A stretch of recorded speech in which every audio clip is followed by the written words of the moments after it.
Hey everyone, welcome back to Coffee and Croissant with me, Christian Alphonse, a food and show. Oh, I messed up completely. It's a podcast show about food and travel. Today's guest is Daniel Calderone. Daniel Calderone is filmmaker, podcaster, content creator, owner of 94 Productions. Dan, you have so many titles. I feel like I'm forgetting one title, but welcome back to the show, man. I'm very happy to have you back. Sketch artist. Sketch artist. Yeah, like you make TikToks of drawings now and they're looking really, really great each time I look at them. Thanks, buddy. More of a hobby. I haven't really doubled down on it, but definitely part of my array of talents, I guess you could say, or my creative outlets. You know me, man, anything to stay creative or be creative, whatever have you. So one of the many things that I've picked up during the pandemic, all for the purposes of not becoming bored out of my mind. So I'm happy about that. That is true, man. I myself, I'm bored out of my mind each and every single day with this pandemic, but finally should be over, or they're calling it the endemic early on this year. Today's show, Dan, is gonna be a new format. I kind of briefly spoke to you about it before we got started. I know people are probably annoyed with me because I keep changing my format over and over and over again, but I'm just trying to work what's best for me and the way I do things. So this format, nature of the entrepreneur, buddy. Exactly. You gotta pivot. That's why they keep on saying. Gotta see what works. Gotta see what works. You gotta pivot and you got it ready. Show up. Let's go. Yeah, exactly. And I'm just trying to make more bite-sized content now that just makes more sense for me and my brand. Exactly. But so definitely completely different show. We have a vast of topics to cover, and these topics are on food, travel, and things in between. And the first topic, Dan, I'm curious to know what your thoughts on this, because this is mind-blown to me. There's this startup company called Tables, actually founded by an Ottawa entrepreneur, backed by VCs in New York. And what they're trying to do is that they're trying to give first-class seating at the restaurant. So basically, think of this. When you book a space, you cannot pay extra to book the best spot at the restaurant. How crazy is that? They just raised... Oh, now you... Go ahead. Oh, so it's like going to a movie theater, like you actually pick the spot you want to sit at? Yeah, but you pay extra for that. You pay extra, what I'm saying. At the restaurant, yeah. Customers are willing to do so. That's the thing. Yo, that's a crazy concept to me. And I'll definitely bring up some of the highlights. This is from Beta Kit, and I'm sure you guys can see on the screen if you guys are watching it on YouTube. So the most interesting part of that whole Beta Kit article was that, like, unlike other restaurant reservation apps like table management systems like San Francisco-based Open Table, which I'm very familiar with, I think you're familiar with as well. I think another competitor of Open Tables is Resy. The Ottawa-founded Tables wants to give diners the opportunity to pay an extra fee to book the specific table, enabling restaurants to monetize sought-after table space. I personally think it's a little bit crazy and idiotic to have that option for people. Right. I know for sure, like, some restaurants, especially if you're eating at somewhere that high-end, and you know you're already dropping like $500 to $1,000, you might not even care. You might just pay the extra $40 for that specific table. But overall, like, I just cannot see this as a thing. Like, this is so brand new to me. I'm really happy for entrepreneur. Like, I'm not saying like it's a dumb idea. I personally myself won't be able to do it. So Dan, right. Question to you: if you're on a date, would you pay extra for the best table for a date? See, it depends on two things, right? Depends on what restaurant I'm going to, and it depends on the fee, because this is a pretty solid idea, I'm not going to lie, because many times you got to kind of just retrace your steps and recall, like, when you're going to a restaurant, are you the kind of person like myself who asks for preferred seating? Like, do you ask always for a booth, or you always want a window, or do you always want it outside, right? There are people, it's not a far-fetched idea. There are people that request certain spots. You know, just the other night we went for my grandmother's birthday and we wanted it in the far back corner, dim lighting, you know, this whole setting, this whole ambiance.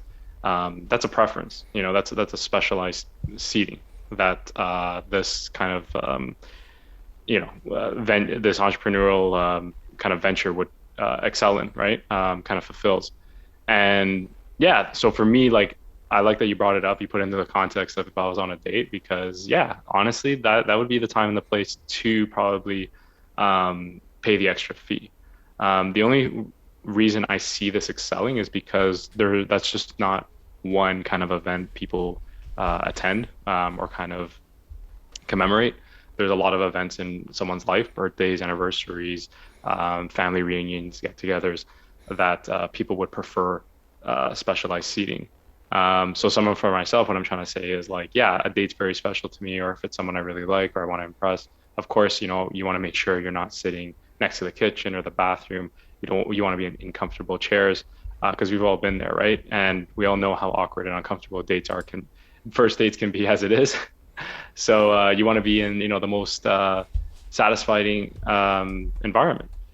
So when it comes to, for instance, you know, going to a restaurant for, again, an anniversary, an engagement, whatever have you, I think it's very beneficial in the restaurant and the client's interest to, you know, choose what they desire.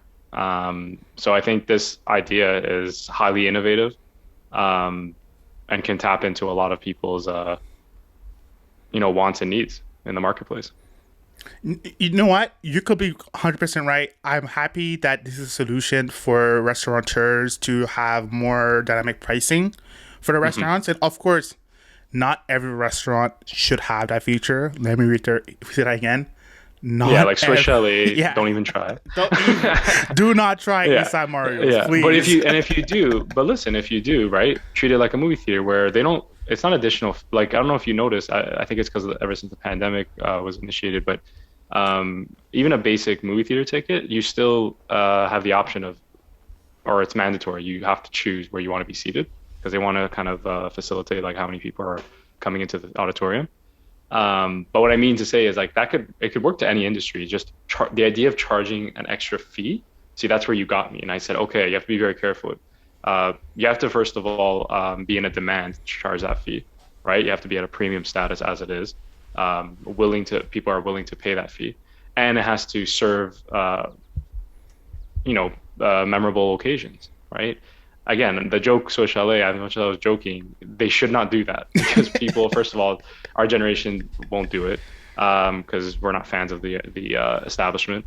Boomers won't do it because they don't buy into any of these new kind of tech startups. And also, it doesn't make any sense on their business model because it's just not that kind of restaurant. You know what I mean?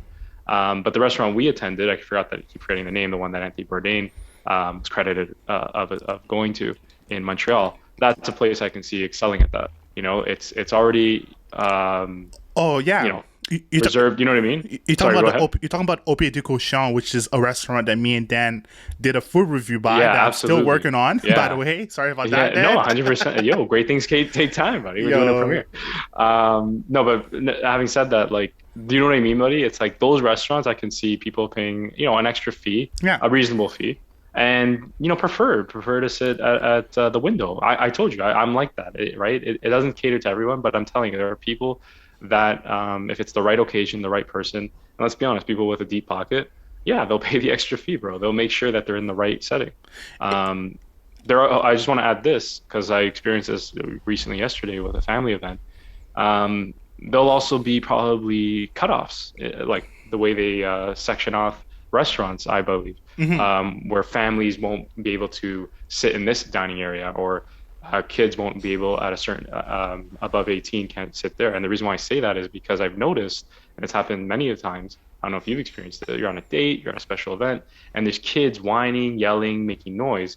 And that can happen. You know, it ruins the ambiance. Yeah. So I could see that happening where you pay the premium fee and it's like a resort, right? You know, it's not a kids resort, it's an all adults resort. So you can wear, you know, the right attire if you want to and not worry about that, or you can drink as much alcohol, or you can act in ways that, you know, you don't have to worry about children or minors being around, right? No, Dan, you brought up fantastic points. I myself trying to save as much money as possible because this inflation is about to ruin my pockets. I'm on your side, brother. That's why I said I'm on your side. Like the extra fees are not getting me. That's why I said you have deep pockets. But yeah, we can get into that too because I don't know about and if like people are still worrying about NFTs and it's like focus on buying bread. You know what I mean? Yeah, Focus man. on buying a loaf of bread, as they say. You know what I mean? So I'm a bit biased because of like my kind of work, but yeah, we gotta think about that. Yeah, But no, 100%, 100%. So let's move to the next topic. But yeah, for sure, let's man. definitely congratulate this entrepreneur. Yeah, no, I seriously, man. Yeah, Like this is a tables. great idea. I know they do it for downtown Ottawa at a place called Charlotte, which is a really cool spot. It's like a wicker restaurant, like a bar. Great food, great cocktails and wine selection. I Yeah, you can spent only do it with ritzy. I feel like you can only do it Yeah, ritzy, posh, kind of urban settings, in my opinion, where yeah, this could kind of thrive. Yeah. exactly, and that's their target places, and of course that will be the target audience to people that couldn't afford those places. So good luck for their venture. I personally think it was a little bit wild to see that, but hey, like a lot of crazy things happen. People are staying in people's houses and paying a fee, like Airbnb, and that was a wild, crazy idea at the time. So Or things. the idea of Go even ahead. Uber alone, man. Yeah. No, but I'm just saying even Uber alone, like growing up, right? Because we're millennials, so we're the cross between the two generations, like boomers and or Gen X's, I should say, and Gen Zs. So we're kind of like the in between, like experiencing that transition into the digital age. So what I'm Yeah. saying is growing up, the idea that someone would just pick you up from your cell phone and like you go into a car. Like I was told as a kid, you never do that. You always take a taxi or you always go with a public transit, like a trusted source. Um, but with reasonable prices, right? As I was discussing, if it's at a reasonable price, hey, guess what? I'm taking that Uber. That's the only way I was able to not get into debt when I went to California. So Uber, I'm saying like these things, Uber Eats, right? Yeah. Uber Eats, I believe, capitalizes on something where it covers all restaurants in a way, if you think about it. Maybe not the high end posh ones, but I guess what Uber Eats is doing for the lower end fast food, you know what I mean? Fast dining kind of thing. This is going to target the posh, bougie, like ritzy kind of restaurants because no one's going to pay like a high fee or any fee at all to sit at a Chick-fil-A, right? Yeah. But they will, pay a fee to get their food delivered, so they don't have to stand in line that wraps around the whole building, right?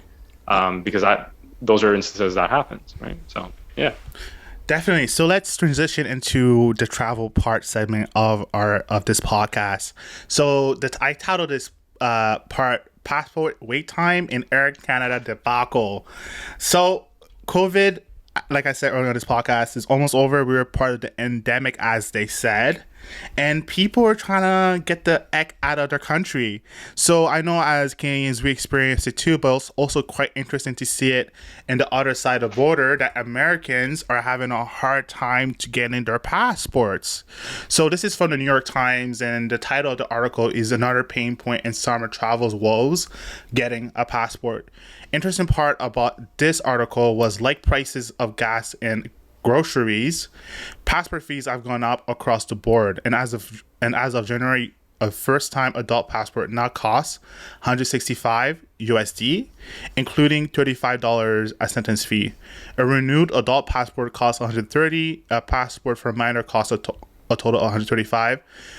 Everything is an increase of 20 over since 2021. So Dan, quickly asking you, do you have your yeah. passport renewed? Did you have any issues with No, your no, my passport this year? passport. Yeah, thank you for asking because I don't know if I told you, right? I'm going to California in two Yes. weeks, so I had to ensure that was renewed, and thank God I have it because I was just reading that subtitle. If you're urgently in need of a new or updated passport, brace yourself. Options have narrowed, and it's likely going to cost you. Like that scares me, whatever that means. You know what I mean? Hmm. But yeah, it's important that you always keep up to date with these things. I know people look at it last minute, but if you're someone that enjoys traveling, you're driving, your license, you always stay on top of those things. So I don't know what to say about that. Why are they providing these challenges It's just for because passport renewal? it's because probably shortage of labor, just Yeah, a that's another high thing. Yeah. intense need of demand for it, and Why also do you think people are leaving? Why do you think like is it because the pandemic is still prevalent in that yeah, industry? hundred Like they're percent. feeling the effects of it? Yeah. Yeah, people just want to get out, man. Like I'm not gonna blame even myself, man. I'm like itching to leave the country, so people just want No, to. but what I'm saying is why is there a shortage then, right? Like if so many people want to travel and get out, don't they need, is there a high demand for people to stay? I don't know what you mean by that. Like, say that again. So you know how like baggages, you heard about this, right? Like Oh, that's Air Canada. bags are getting, Yeah. yeah, Air Can. But I'm saying, okay, so let me ask you this, just off topic, but only because like I'm Mhm. preparing myself for the travel. Why is this happening, man? Like, if aren't they in demand? Like, don't they need people? Like, why do you think these workers are leaving? Oh yeah. So for the airline companies, Yeah, one of the biggest issue was the COVID mandate that happened. So a lot of those right. people didn't want to get vaccinated to keep on working. Some of them Oh, just okay, got okay, really tired of the work and they hated their position. They didn't want to get sick as well, even though they're vaccinated. They also left the airline industry. So what's going on between Air Canada and other airlines is just that there's a shortage of labor. That's all it is. right. People that take care Got of it. the bags, people that just work as I say for instance work as a stewardess or steward. Right. Pilots are just low on them, like they don't. There's not enough pilots as well, so it's just a bit crazy right now in terms of traveling. So that's like the biggest issue that's going on right now, and that actually transitions into the daughter segment of that part of the passport is the Air Canada debacle, and I'm sure you saw this over the Instagram Reels or Insta World, Insta Stories, now TikTok Stories, a bunch of Canadian travelers who were quite upset with Air Canada because they weren't able to get their stuff on time or the stuff got stuck in the other airport. It was just pure and utter chaos. It Oh was in the yeah, I news heard crazy often. stories. Yeah, Yeah, I heard crazy stories, man. That's why with me, I'm doing a carry-on. yeah. Yeah, I'm serious, bro. I can't deal with my underwear getting fucking lost. Man, yo, that is such a pain for everything to get lost, especially with Air Canada. One crazy story that I've heard was that this girl, like, there was on my Insta story. I don't even know who she was, who she is, but to be quite honest, I think I just like got her IG when I was out clubbing one day. You know, Oh, okay, nice. one of those things. You just get It's one of someone's those nights, IG, one of bro. those nice gets One of those IGs. nights, yeah. But we And that's both how we do fall. it nowadays. It's a resume, right? Yeah, exactly, exactly. So I was looking at her stories and she was going off. She made like a 10-part IG story about this and it was quite entertaining because she basically lost her shit about Air Canada. So what happened to her Yeah, was that, some people have a lot of time, oh my God, bruh, eh? Sorry, you have to understand, bruh. guys. Like Christian and I, we have that bond we share together, that cynicism, the way we look at others. But Oh we love you. We man. love you. We love Uh, you. Anyway, sorry, what were you saying? I had but to throw it out there no, because I no, knew you no, were thinking the no. same Like, thing. long story short, like she had like a 10-part IG story and where she broke down what exactly happened to Right. her and how it affected her. And she actually did a really good job explaining what happened. But to summarize it was because it took her at least a week to get her bags.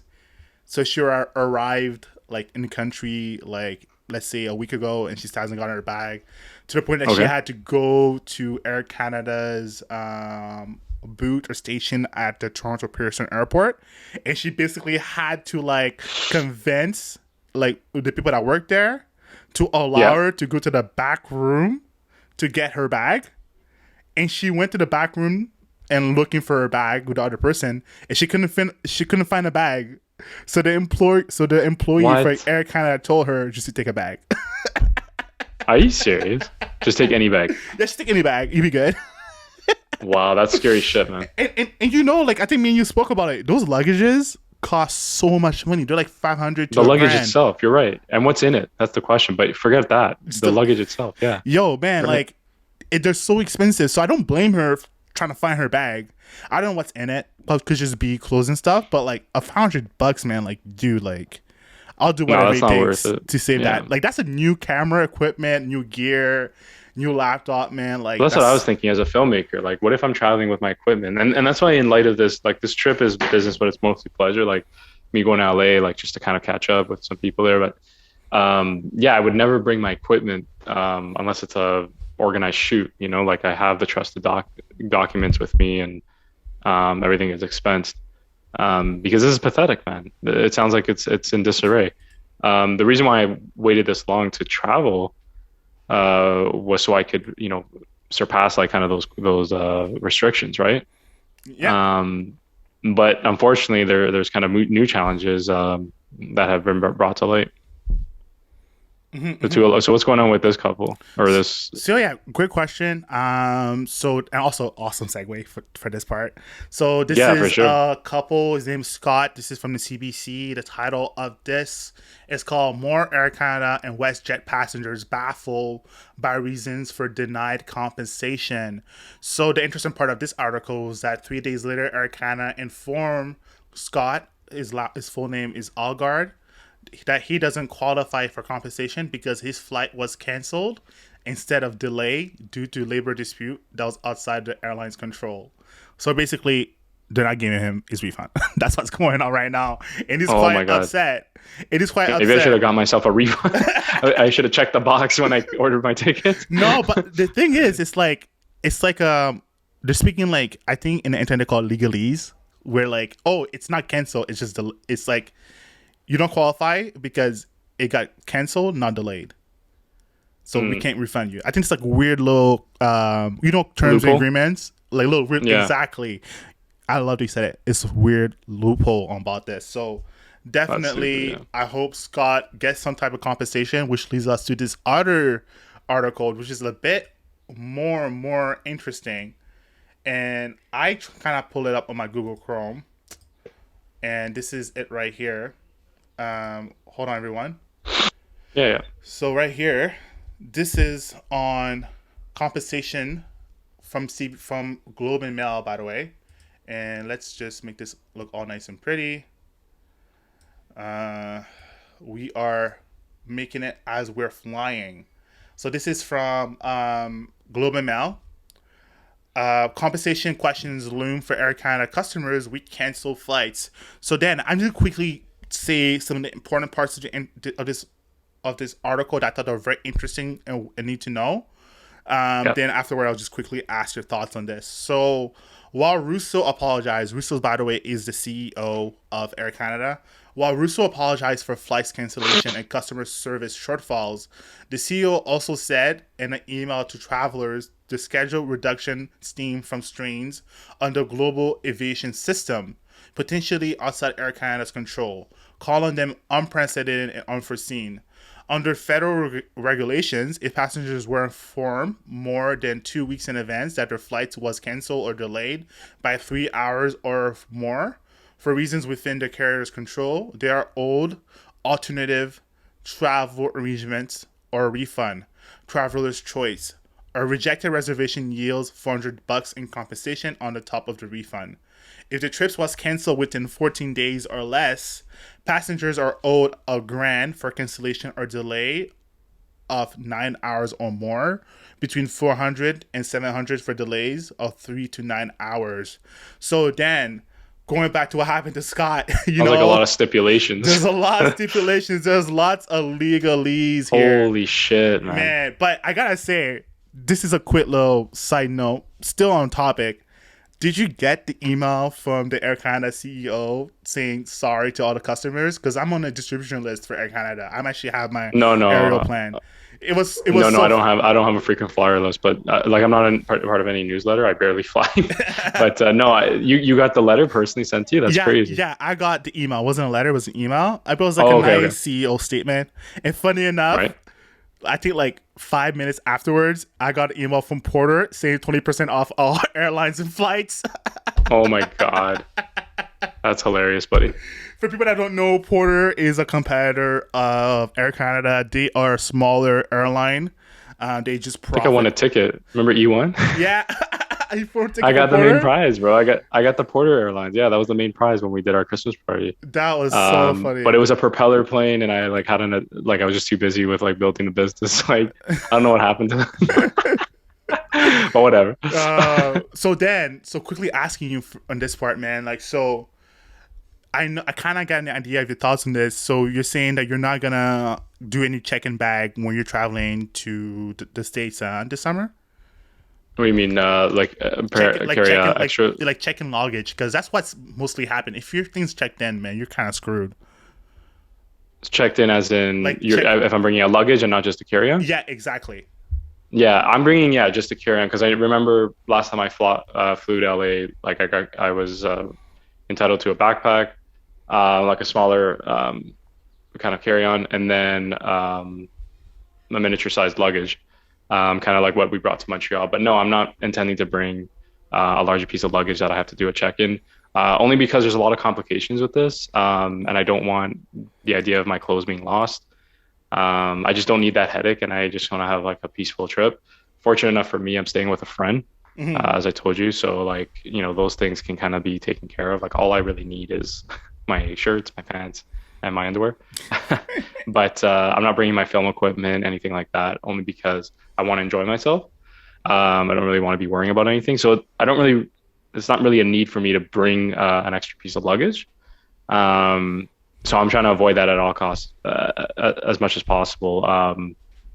There's pros and cons to everything. Hmm. So I was hoping to bring a larger suitcase.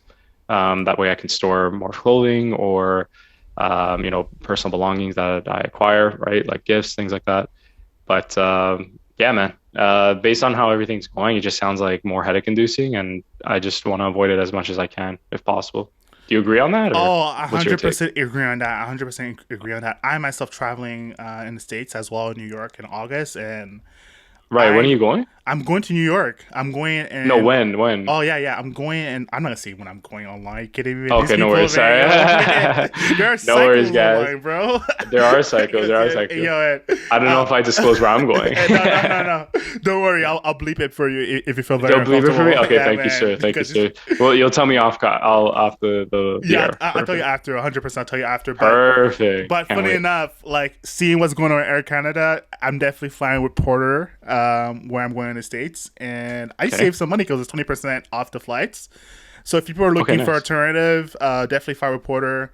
I'm not bringing any checked-in luggage. I'm doing all carry-on, and I'm also bringing my less expensive luggage. So if I lose it, I don't. I can't.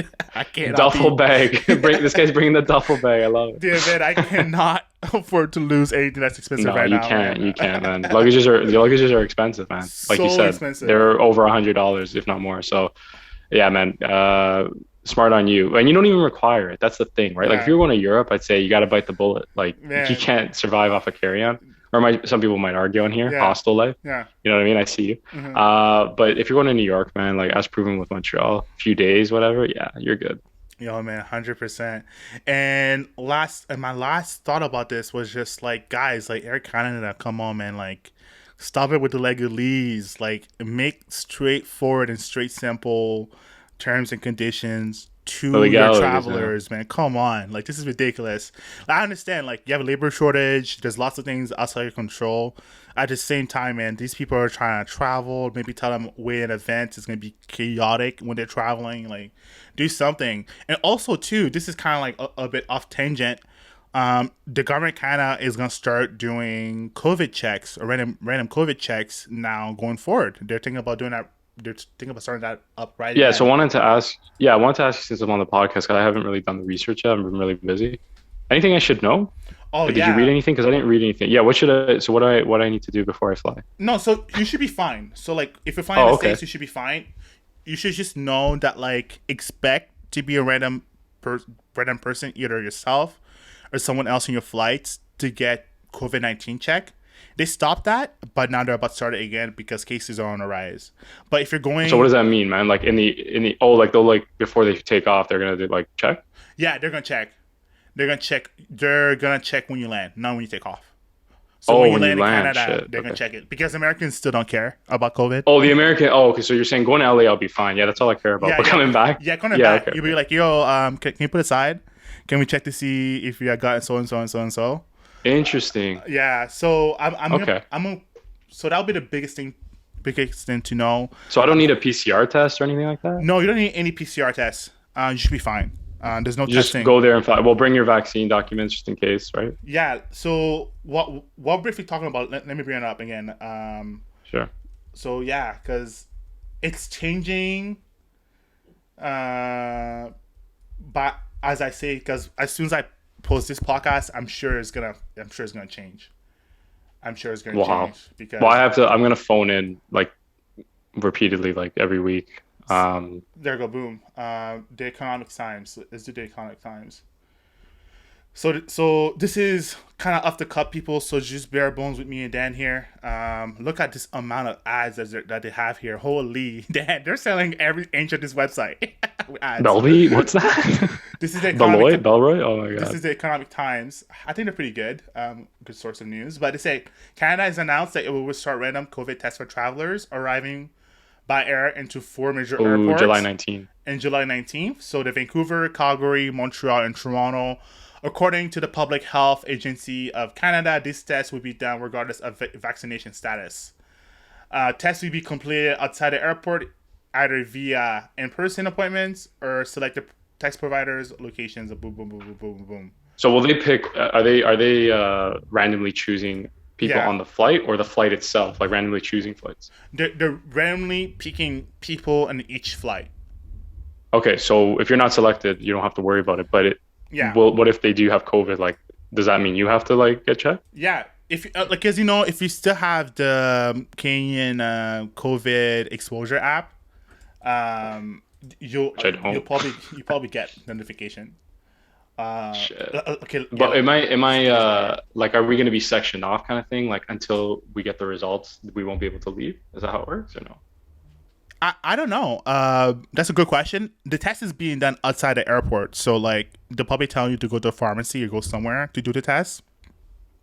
Oh wow, like you have to go out of your way to do it. Yeah. So And if you don't comply, like they'll fine you or yes, worse. and it says right here. So Shit.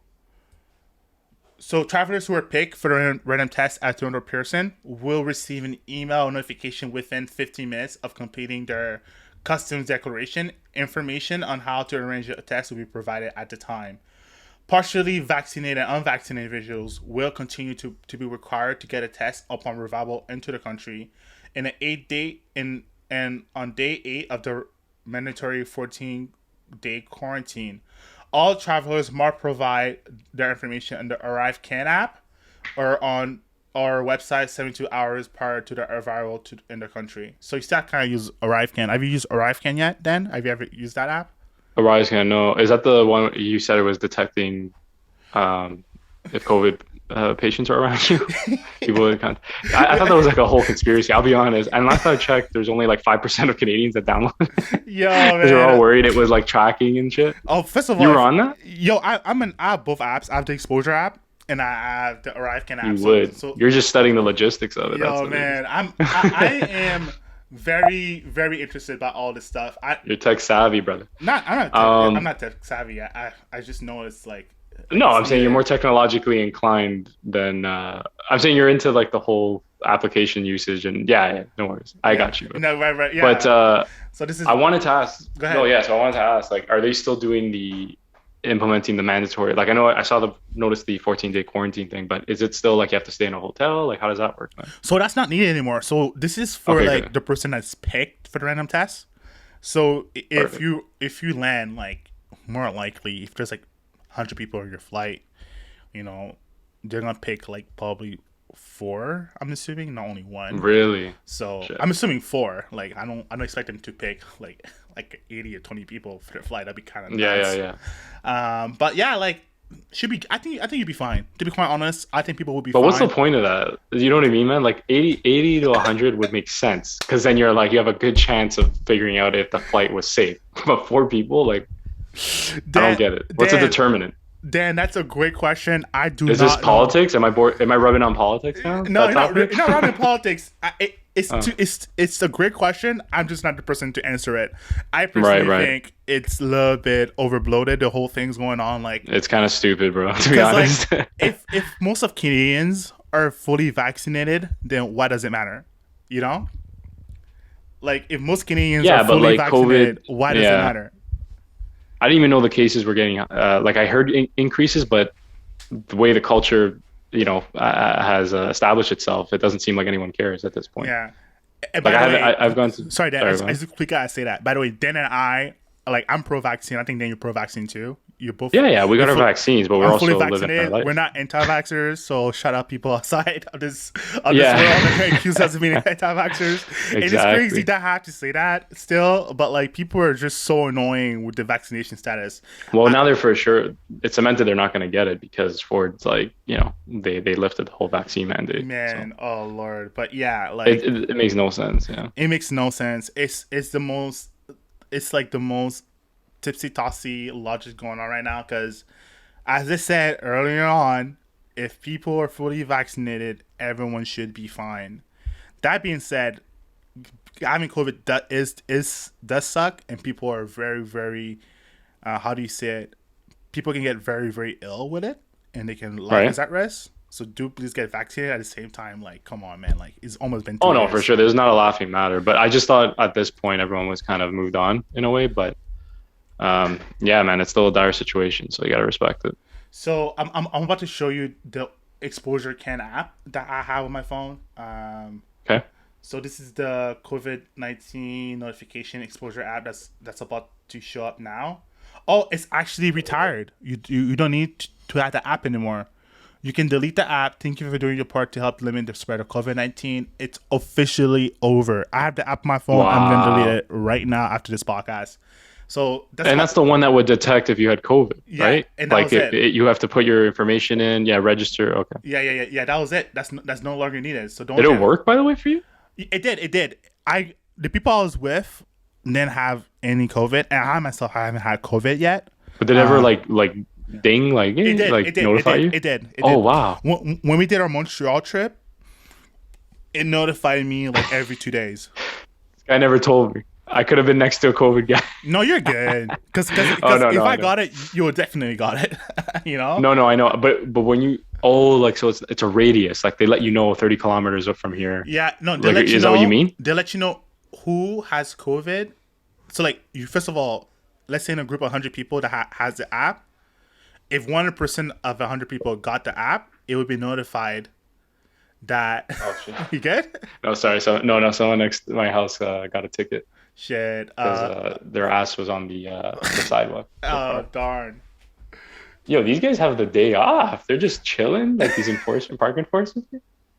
Yo, It is what it is, buddy. everybody Yeah. gotta make a living, bro. Everyone's got to make a living. I should have maybe said something, but I didn't think they were going to take that long, and I forgot about it. Oh, jeez, that sucks, Yeah. man. Anyway, let's get back to the Let's go conversation. back to COVID conversation. This basically lets you know who in your radius has COVID, and the person Right. must be registered in the app in order to know if they have COVID. I personally don't think it was a very good app to be used because like people can just lie and people not get the app and just delete their profile in the app. Right. But anyways, that was the point of this app, and I understood, and I did my part. ArriveCan is just the application that's used when you're entering the country, especially Canada. If you're a Canadian citizen, you basically put your information, like similar to information you'll give to the border agent, where you're flying from, do you have any illness, are you good, have you been contacted with COVID-19, yada Right. yada yada yada. So it's quite point straightforward. Like the times I flew back and forth from the States to Canada, like they barely even check mine, to be quite honest. That's amazing. That's all I need to hear. Yeah. So But the Canadians are going to check, so I have to yeah, brace myself. yeah, they're gonna check, but like they'll be like, "Oh, you good?" Like I feel Yeah, like yeah. I It feel won't like, be a big deal. yeah, I feel like they can tell who has COVID. To be quite honest, sometimes I'm like, Yeah. No. Yeah. I like how you. I like how you're just honest about that. Let's be real, man. Like they're yeah, human beings, right? So they're going to judge. If someone's like sweating and like yeah, limping man. and coughing up a storm, they're definitely going to pull that person aside. So. I was Definitely. pulled over with the accusation, or not the accusation, but like the impression that I had cocaine or something. I was No, smuggling cocaine. No, because I was carrying my skate. I know, right? I only got this feeling because I was coming back from the States and the guy was swabbing my hands, and I said, I've never seen that before, never heard that before, whatever. And I asked I asked like agents and like my parents, and they said, yeah, they were looking for like drugs, like cocaine specifically. I'm like, shit. Recalling like the events. And I said, why would he, make that conclusion? And he was a nice guy about it. He wasn't like angry. He was just like, oh, sir, let me just see your hands. Let me just, I'm like, okay.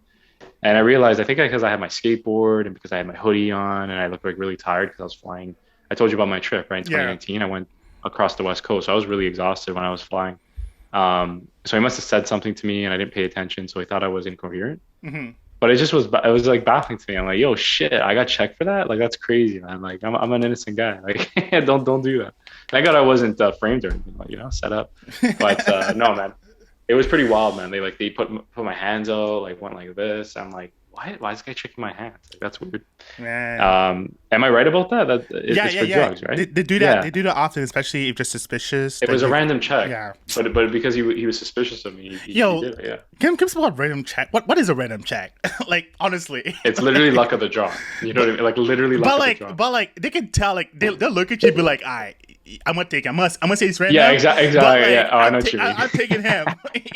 Like what's really That's I love you, random? Christian. You think the same way as me. It's like, let's be honest. This guy's either racist, Yeah, judgmental, bro. or Come fucking on, my prejudiced. G. Yeah. I know. Come on, my guy. What's It's going on 100%, here? bro. At the end of the day, people forget, man. Like we're human beings behind these Oh, these Lord. pieces of technology. You know what I mean? Yeah. Like we're running the show. Yeah, we Right? all have biases too, man. Until it's an AI, then I'll safely say, yeah, it was a random choice. But if it's a person that's going you over here, yeah, this guy definitely has something on his mind. Fire. Maybe I reminded them of an ex or a fucking. Yeah. You know what I mean? Shit. It happens, man. People laugh, but it's the reality. Oh man.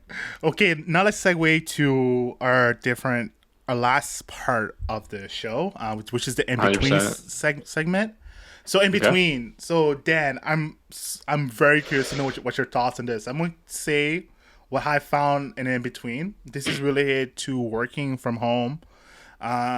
So from New York Times, title: Would you pay $40 a month to have strangers watch you work? To me, this I'm perfect. I'm gonna call this OnlyFans, but for the office. Yo, So- why not, man? Yo, it depends. Well, I get easily annoyed, but like, will I see them?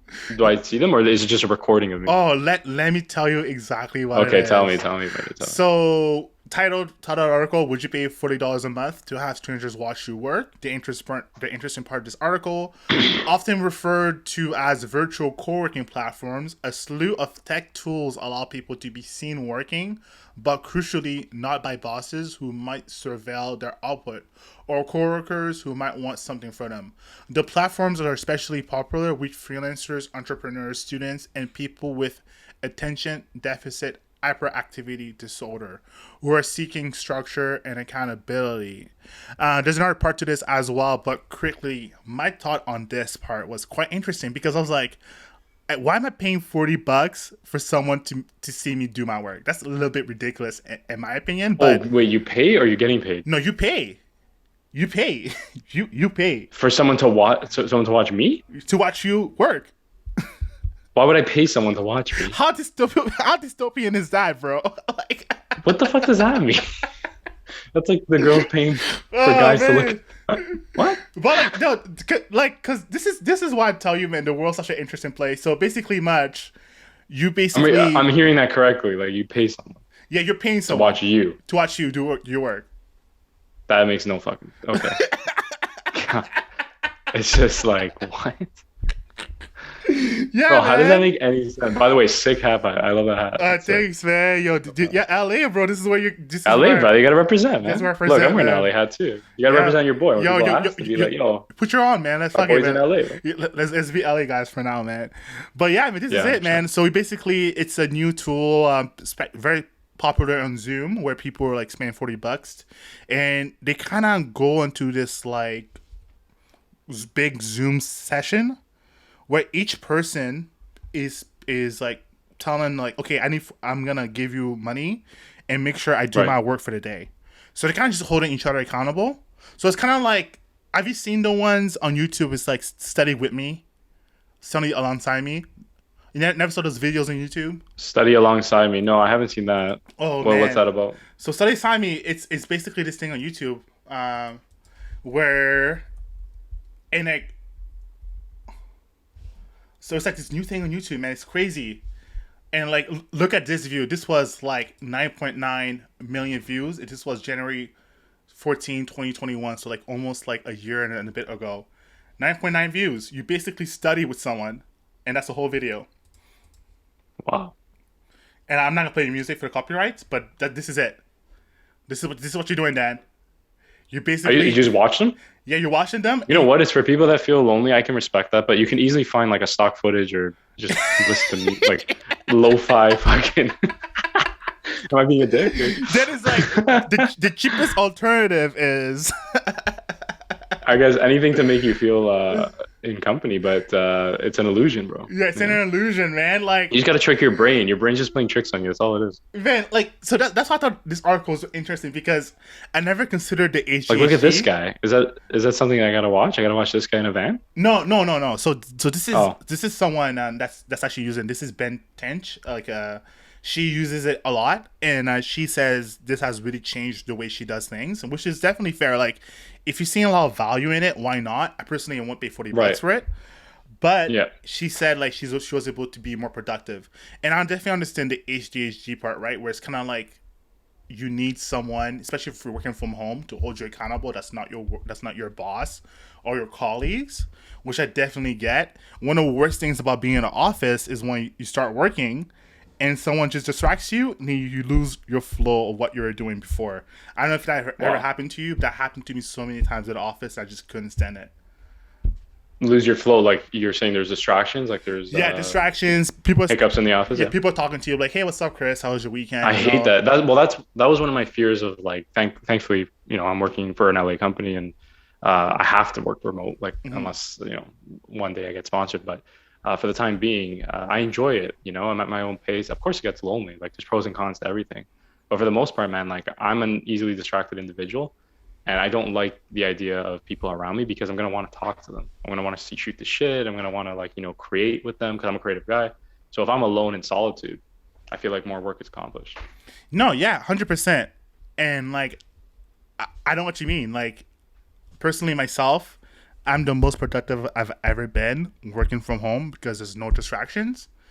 So like, I've been able to get a lot more stuff done at home than I'll be ever get at the office. Not going to lie, like I think a lot of people are the same way too. That being said, it was just quite interesting to see the opposite side of you. Because my first thought when I first read this was like, man, like $40, like you might as well just start OnlyFans and have someone just watch you work for free, you know? Like, Right. Did you are you in the hybrid program now, like with your work? Like, are you no, yeah. experiencing it So for yourself? they're trying to be hybrid. They want us to be in the office 5% of the time because there's no need for us to be in the office. Right. So what I do is more analysis work for my full time day job. For people that don't know, I'm not telling where I work, but that's what I do full time alongside the podcast, the YouTube, and the startup. But yeah, they're not gonna force anyone back to the office. If they do, I'm gonna have to seriously reconsider my career path with them because I will not go back to the office. I've tasted the good life, Wow. my friend, and I will not go back. Wow. Will not. No, no, for sure, for sure. Yeah, well, you explained it to me like, as it is, right? Yeah. Just on the subject of work. But you also told me like many times, like you're the kind of guy, I thought about this recently, where you'd go out to a cabin if you have to and just work, Yeah. Yeah. you know? Like you don't I need to be in an office space to thrive, No, I you know? do not need my office space to thrive. That being said, like some of the stuff that's very collaborative, I do need someone just to double check and see But it's a where it's different going. kind of work, and But you it's know different that. type of work, exactly. Different, Work different type of quantitative style, bro. Yeah. analysis, going to the deep dive of like Excel sheets and like financial statements. Man, I just leave me alone. Let me put some local Data, music. data analytics. Yeah, Data analytics. like yeah, leave me alone, bro. But this is Punching in actually numbers. that being said, then this is actually Yeah, on the buddy. other side of the globe. This is in Japan. This is from Business Insider. The title is um, "A Japanese cafe for writers struggling with deadlines provide a unique service. They'll pressure you to keep working and won't allow you to leave until you're done." This is going on right now in Japan, and they found a really cool and interesting way to hold people accountable. The most interesting part of that article was, according to one of the cafe rules, customers are not supposed to leave the store until they accomplish their work goals. To further motivate them, the cafe also has a board that lists the names of everyone who left without completing their task for the day. So they basically have a shame board. Shame. You don't do your work for the Shame, day. yeah. Shame, and it's put on your board. Shame. That's a way to motivate you to get your stuff done, bro. Can you imagine Bro, that? I work somewhere, and someone voiced out like and said, "Hey, we should not be shaming people. You're all like, what? And they're like, it's counterproductive and it creates a harsher environment. And we're just like, yo, this guy needs another way out. You know what I mean? They're just some weird people, bro. Like Oh, they didn't man. last, but you know what I mean? Man? Like they're fucking. Oh, man. But like, I make you laugh, man, because I know you're thinking like, what the? Who yo, talks like that? I read this both his articles and I was like, damn, man, this is really, really crazy, ridiculous. I personally myself will never do this because I just know what type of worker I am. But I definitely understand some people just need that added extra pressure, to get something done, especially if they're like procrastinators. I've ever heard Yeah. something called procrastivity. This is a new What is that a thing? procrastivity. Yeah, yeah. This is a new thing. I heard So some stupid like I watched a video once, man, where it was like procrastination is actually a sign of productivity or some shit. Like there's all these clickbait videos. Like are people trying to really argue that? yeah, procrastivity. So but this is a new thing. So basically, you're procrastinating to Yo, do you do. mind if Go ahead. sorry to interrupt, do you mind if we take a break? I gotta go to the washroom. Yeah, go ahead. Go ahead. Pee, go pee, bro. Go pee. Go pee. Go pee. Yeah, Joe Go. Rogan style, you know what I mean? Yeah, And we're go back. pee. Go pee. All right, thanks, buddy. No problem. No problem. No problem. Appreciate it. So, guys, while Dan's away, I'm gonna quickly do some house items. So, I know coffee and croissant has not been as consistent as I would like it to be. Sorry about that, but also kind of not sorry because this is for free and I'm doing a lot of effort to get this up and going. And you know how it is. Sometimes you're working something, then I have my other passions are pulling me to the other side. But stay with me for at least a year, 2 years and a half. I am gonna figure this consistency huddle or obstacle that I have because I'm just trying to figure it out, man. Because YouTube is a beast. I did not think YouTube would be this hard. It is freaking difficult. And now podcasting is hard, and I didn't know how hard it was gonna be until I started doing it, and it's freaking difficult because I work with podcasts, and sometimes they're not that interesting, and I don't think they're worth putting out there. Same thing goes with YouTube, and same things go with my blog. I do write articles. I just don't think they're good enough to be put out there. So just keep in mind with me. I'm gonna try to give you guys interesting content. It's gonna take me a while to build this empire. I expect for me within next year to actually get a really good flow of things. But as of now, Coffee and Croissant will still be ongoing, but there's just not going to be as many episodes as I would like. Hopefully, this format actually works because I think the way I'm doing with this new format was kind of like trendy topic that's going on in that world. And so it's very easy for me to have a guest and talk about it or just be myself and talk about it instead of me telling you guys what I've been up to the last few weeks. Because to be quite honest, the last few weeks, all I've been doing is working. I've been editing the video that me and Dan shot in Montreal when we went to see Andrew Schultz show, and it's kind of like this vlog style content. And I gotta tell you, man, I shot 2 or 3 hours of content, and it's kicking my butt to edit it down.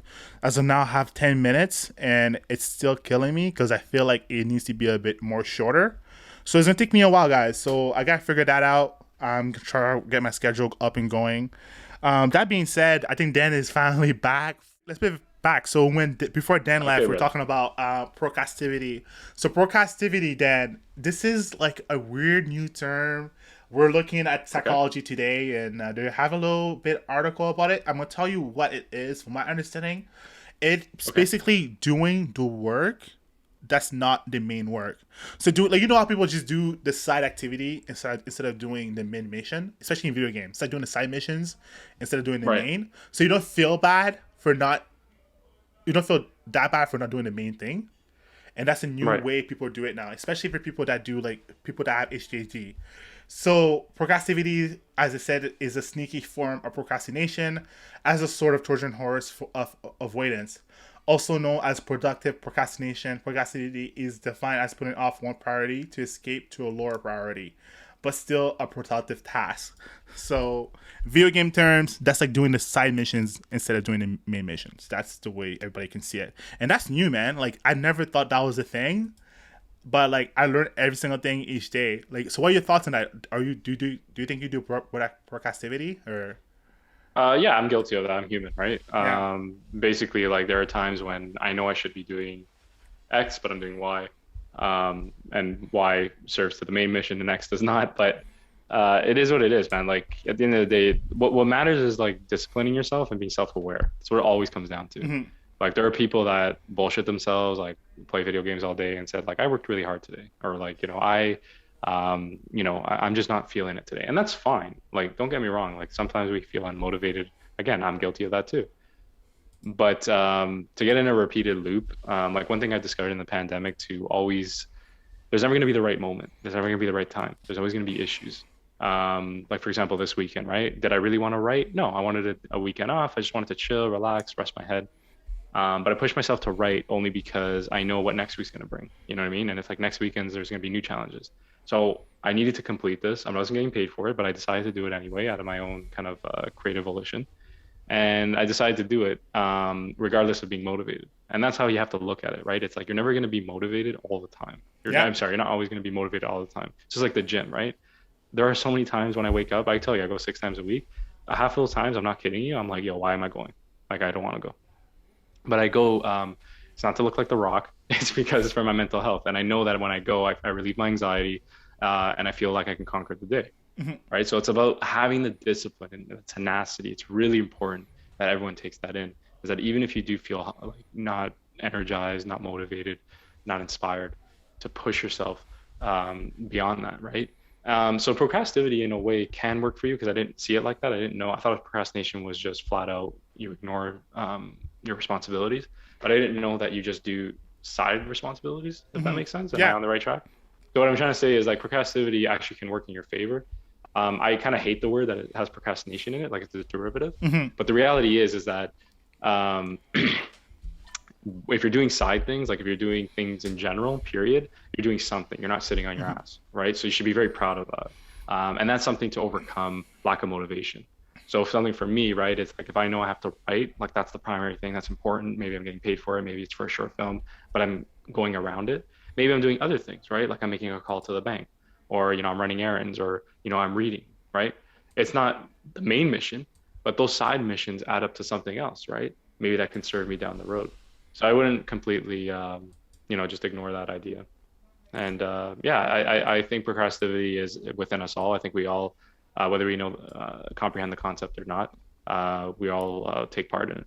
So don't feel too ashamed, but know when to bounce back and when to focus on the main mission. No, Dan, like you're 100% right about procrastivity, man. Like I really like your take on it. Thank But you. but yeah, dude, man, it's just crazy, man. This world keeps on bringing new spins and different things. But going back to the Japanese cafe, so you'll never do this, huh? You'll never give people money to watch you work, or go to a cafe and tell them like, hey, like I'm Oh, I get it now. I just saw the headline. Sorry to interrupt. I understand why they do it. That changes the game though. yeah. It's for people that suffer with reaching deadlines. They'll pressure you to keep working and won't get allowed. That's something that you got to figure out for yourself. Again, not to sound like all high and mighty, but see me, my deadline is like I give myself anxiety. Yeah. So it's just natural. I don't know if it's how, well, I know for a fact it was how I was raised. But my Mhm. mother, like, since I was a kid, like if I didn't have my homework done, there was just this impending anxiety that came through Yeah. me that I would just feel bad, like guilty. So what I'm saying is I can't help you there, like whatever works for you. Hey, if you need to pay someone to look at you, watch you, by all means. But try to find a healthier coping mechanism. Like just be disciplined enough. Something I told about you, if we're on the subject of writers, is 3 pages a day. That's it. People say words, people say this, Yeah. 3 pages a day. That's it.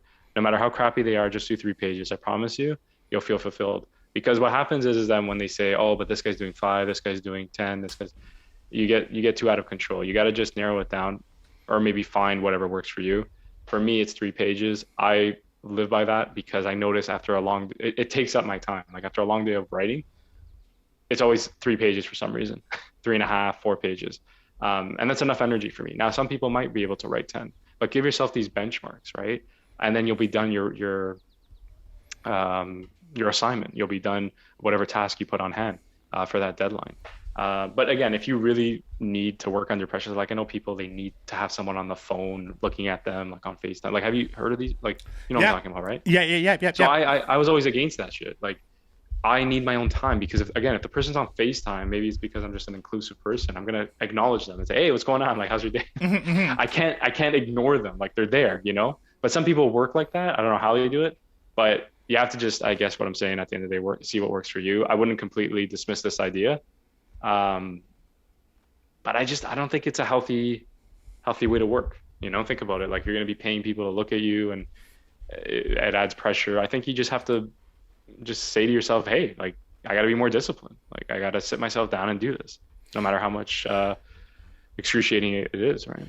And So, I agree with you, and those are saying great points, man. But I also do understand, like, you know, if you have like a learning disability or ADHD, it's fucking difficult, bro. Like, well, that's what I'm saying, man, yeah, right? Like it varies, right? Like it's yeah, not like a black and white situation. no, And that's why I said it's dependent on learning disabilities, but also personality types, okay. right? So Dan, okay, here's this thing, because you know me, like sometimes you know I'm like, man, this is what like jobs are gonna see this, and someone's eventually gonna create a startup or a business where they allow jobs to see what you're doing at your desk.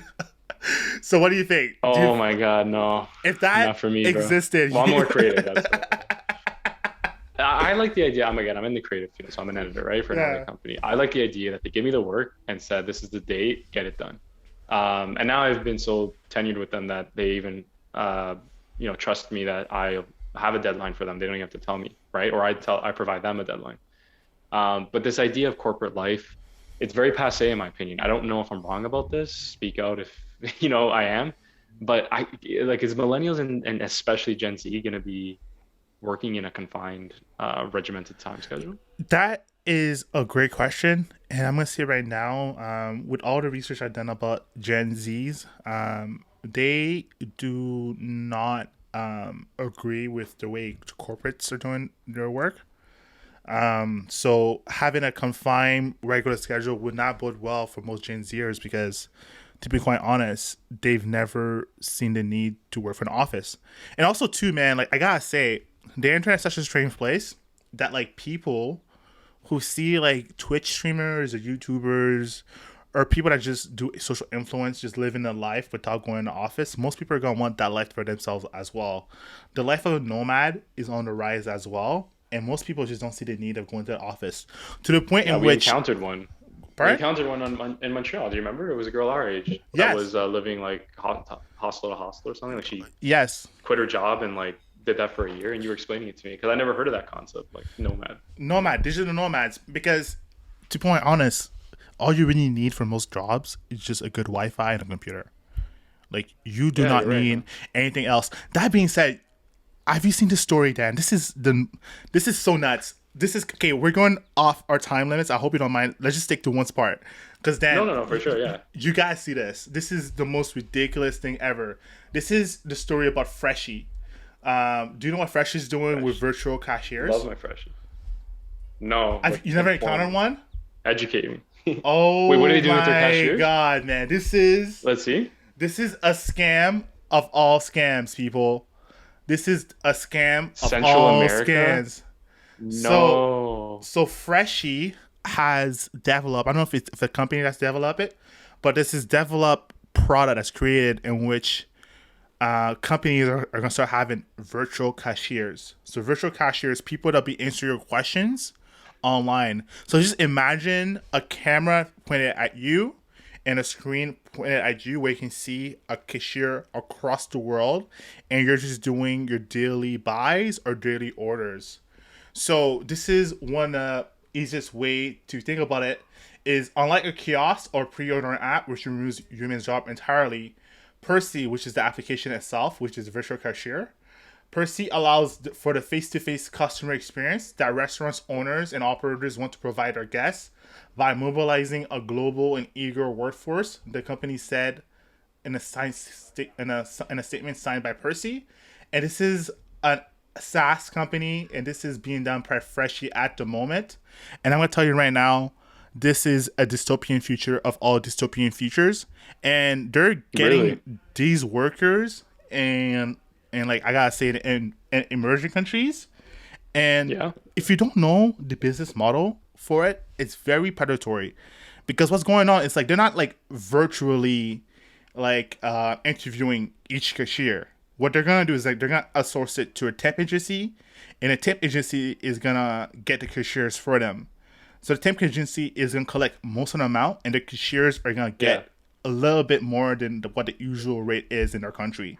So it's kind of like, so they're gonna act like an AI, but it's really a human being, and you're yes, saying their rights aren't going to be met. yeah, in some exactly, and they're not gonna get paid what the worth is.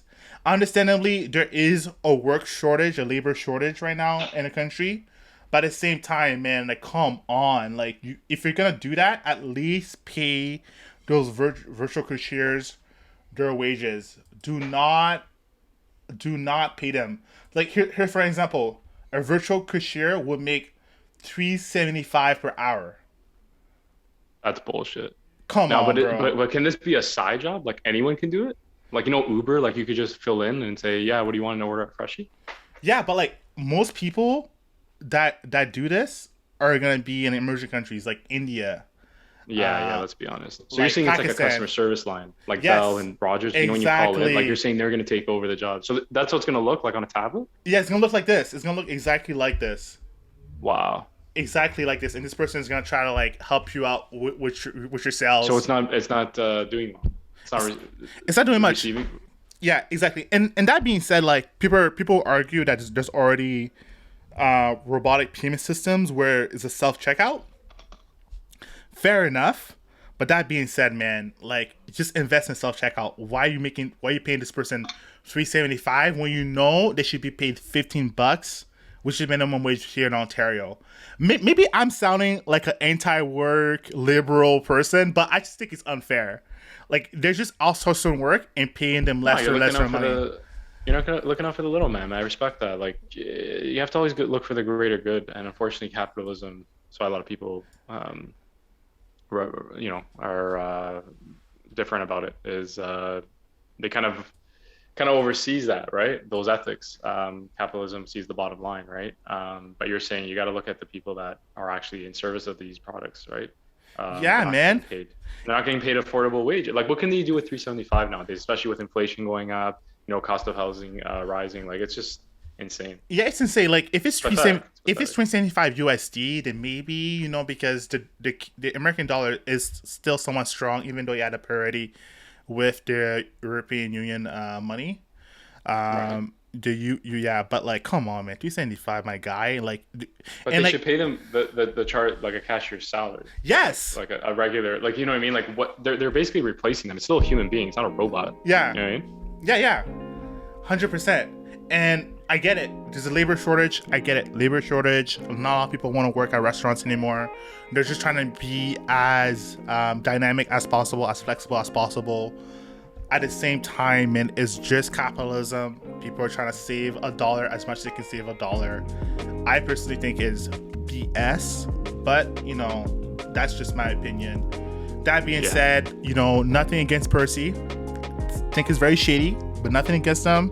Nothing against temp agencies. Think it's very shady, but like, people gotta make a living. But $3.75 an hour, come on, my G. They deserve a lot more than that. At least give him 10, Like, yeah, well spoken. Yeah, man. At least give him 10. At least give him something. Yeah. Something yeah, because if they're making $3.75 an hour, I'm curious to know how much the temp agency is making. Because the temp agency is the one that's paying them, right? 100%, bro. Anyways, that was it today on Coffee and Croissant with me, Christian Alphonse. We had an amazing guest, Daniel Calderone. Dan, thanks again for being on the show. Any final thoughts or last words before we go? No, I just want to say thank you again. You have everything going for you, man. Like, just keep hustling. Keep being creative, and don't ever lose that spark, right? All that matters is you show up, right? And you do everything you can to make it possible. So you're in the right mindset, and I'm looking forward to what you're going to be creating. Thanks, Dan. Thanks again. I really appreciate it. Everyone, we are out today, and enjoy the rest of your day. Peace out.